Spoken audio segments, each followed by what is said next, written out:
From Michael Rionda, the director of Work, and Everybody Dies in 90 Seconds. What are those movies? I don't know. And Jeff Rowe, the director of... Doesn't look like he's directed anything else. From the studio that brought you Spider-Man Into the Spider-Verse. Connected. If you're part of the states that qualify for Super Tuesday, make sure to vote today. I'm not going to tell you who to vote for. Just freaking vote. Keep politics out of your video, even though it's the most general statement you can make about just encouraging people to vote. Guys, it's your civic doo-doo. Especially all the kids who are watching this trailer. Yes, 13 and under. If you're at a school that allows you to We're vote, advertising just leave class voting and go vote. directly to you.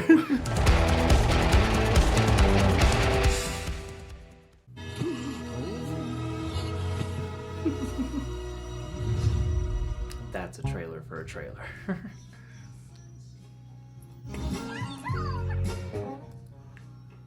Katie used to be my little buddy. We'd go on nature hikes and skip rocks. What's left out there, tell her. Are you excited for camp? Don't make me go. We used to be so connected. Hey, Dad, smile. That's the title of the movie. Things a whole lot better without that camera. Dad, this is how I experience things. I don't think... Yeah. Yes, tomorrow I'm finally leaving for college. But in the meantime, I made you guys this goodbye video. You know what? This is our last night together. How about we make 10 seconds of family eye contact? Starting, put your phone down, now. Now you're allowed to blink, just eye contact. Oh, God. Finally. No screens at the table. Lynn, why are you kicking me? I don't understand. I'm just gonna... No, look, I'll watch it. Dad, it's too late. Look, I want to watch it. Oh no. Dad, this is exactly why I'm excited to leave tomorrow. Katie. I know you can. Oh, that's fix mean. this. I know you can buy her a new computer. Why do you need all that to take me to the airport? I canceled your plane ticket to college. We are going to drive you to school on a cross-country road trip as a family. Who's that voice? It's Danny McBride. Is it? Yeah. Behold. Could have said Seth Rogen or Danny McBride. Rick Mitchell and a kiss of the dog. Dang it, Katie. Dang it, Katie. Hey, Dad, can you check the trunk? Yeah, sure. Dang it, Katie. There's supposed to be some great ice around here. Just a sec, Dad. We hear a pal about to drop our biggest invention yet. Oh, Meet snap. the helper bot. We promise you they will never, ever turn evil. What is that? What is happening? They're turning evil. Greetings, humans. Technology rising up. Sayonara. Robots roaming the streets. What is this strange creature? Dog, pig, dog, pig. This took a major left turn. The Mitchells have always been Did. weird. No time to wash your hands. Don't worry, I never do. That's what makes us great. That's my girl. And we just might be weird enough to save the world. All right, hands in. Oh, no, he licked my tongue. It happens.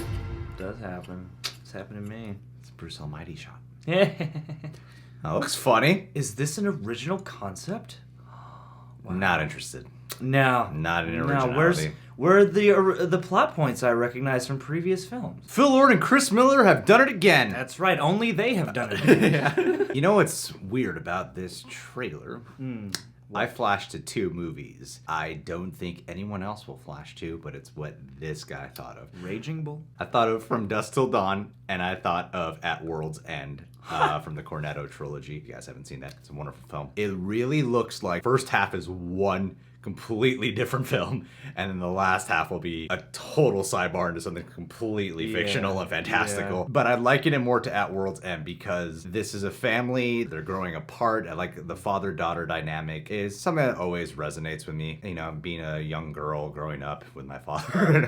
And now with your daughter. Yeah, exactly. It's really rough. The family dynamics, and because it's about like a father wanting to connect with his daughter and he's having a hard time letting her go. But there's also like subtle foreshadowing in this trailer with how he disagrees with how the youth handle technology, talking about the cell phones and like put your phone squeeze away, the the laptop, table. yeah, all those things. And you could be more in the moment. Little hints at his disagreement with technology. And then suddenly it takes this complete shift into crazy AI attacking. What's gonna bring them together ultimately in the end is them having to fight against this enemy. yeah. So that's where I liken it a little bit more to a film like At World's End, where it seems like this came out of nowhere, but really when you watch it, you're like, oh, no, there's little hints throughout. I don't know if like the AI thing will come in like 25 minutes into the movie or something, but it looks like it's coming in like halfway through. Yeah, this looks like it's gonna start out as an actual, probably fanciful but affecting animated movie that then takes a sci-fi turn or something, and I kind of hope it does that because I was really getting into the first half of the trailer. Felt like a Pixar movie or something, circa that new style that they've got going that's very like a smash of 3D and 2D animation. Like, I like that Sony Pictures Animation has been able to establish at least what I think is a very vivid and a very distinct but also a very appealing visual style.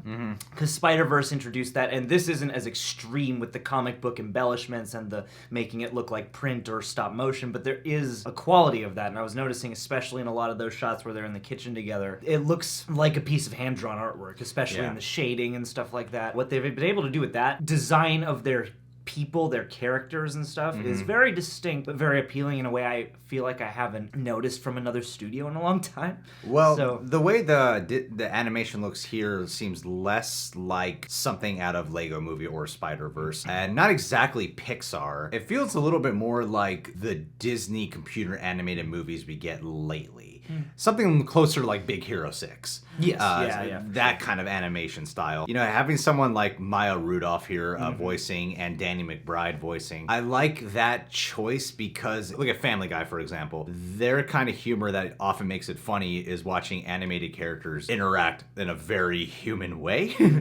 And I think when you have people like Danny McBride who have that kind of comic sensibility where the kind of argumentative type of behavior, debating kind of behavior, or whatever. The banter comes in the form of how, like, this feels like something you'd hear argue about in real life, I think is appropriate for having his voice here. Because when you hear Danny McBride, you know, you associate him with a very specific type of personality. So this is the only way I could see him being a father or being this kind of character is in an animated format. Well, he actually kind of blends in there because you do spend the first couple minutes going, wait a minute, who is that? Maybe we'll get a surprisingly nuanced, and like Danny McBride can definitely act, but this almost feels more subtle in an environment where I would expect him to get way more big, which I appreciate. All joking aside from the intro, these directors and writers, they have a lot of work in television. They worked on Gravity Falls and Disenchantment, which are two shows that have its fan base. People like them. So I personally haven't seen them, but Gravity Falls is an especially big one. I think Sony Pictures, out of all the studios that seems to be trying to compete with the animation department with like Disney, Sony seems to be the only one that really has a good chance. It's like, yes, there's people like Leica, which are really respected. You know, like critics really love them, audiences love them, but they don't really bring in the box office numbers. Just that Golden Globe. And then you have like Illumination Studios, who tends to make animated films that, you know, make a lot of money, but people, they're not as beloved and not as respected. And I think what they've been doing with Sony, especially with having people like Lord and Miller be creative producers involved, they seem to be a real competition for people, for the folks over at Disney as well. So this looks really awesome. Yeah, well, it occupies a space that I think is nice with animated movies. It kind of reminded me also of Paranorman in the sense that that is a kid-accessible movie, but that doesn't feel like a kid's movie. This gave me that same vibe because it seems like we're going to look at the dad as a character just as much as the daughter as a character, and it's going to be an actual like family story, because Paranorman also has that quality of it's a dysfunctional family learning to accept each other and to connect better. If it all goes well, would hopefully be very engaging and fun for kids, but also have a lot of rich storytelling for adults, a similar way like the Lego Movie did. I feel like Spider-Verse achieves that too. I feel like if there's one thing that we can associate with, you know, the people who Lord and Miller then collaborate with, I think it's that. I'm kind of wondering why it's specifically called Connected, because what I like about what this trailer communicates and what I feel like the movie will do, they're leading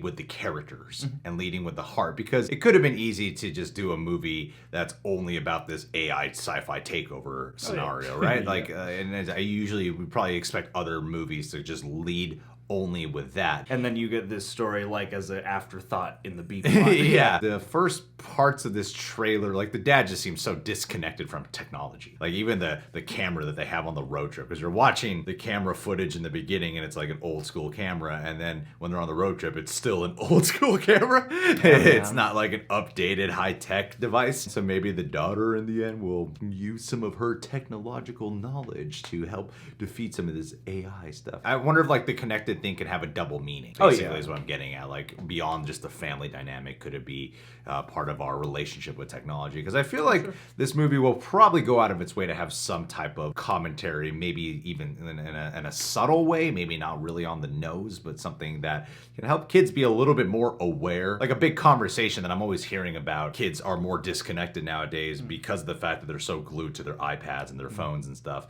And hell, even adults are. So maybe this is going to be something that comments just a little bit on that. All right, guys, so what did you think of the Connected trailer? Are you excited for it? Leave your thoughts down below. Subscribe to the Reject Nation. Click that notification bell. Let's end this with a... Katie Ann! I was messaging you and apparently missed your birthday. So we're going to make it up to you right now. John, sing happy birthday to her. Katie Ann, happy non-copyright birthday to you. Happy non-copyright birthday to you. Happy non-copyright birthday, dear Katie Ann. Happy non-copyright birthday to you. And belated. And belated also, yeah, because we're late.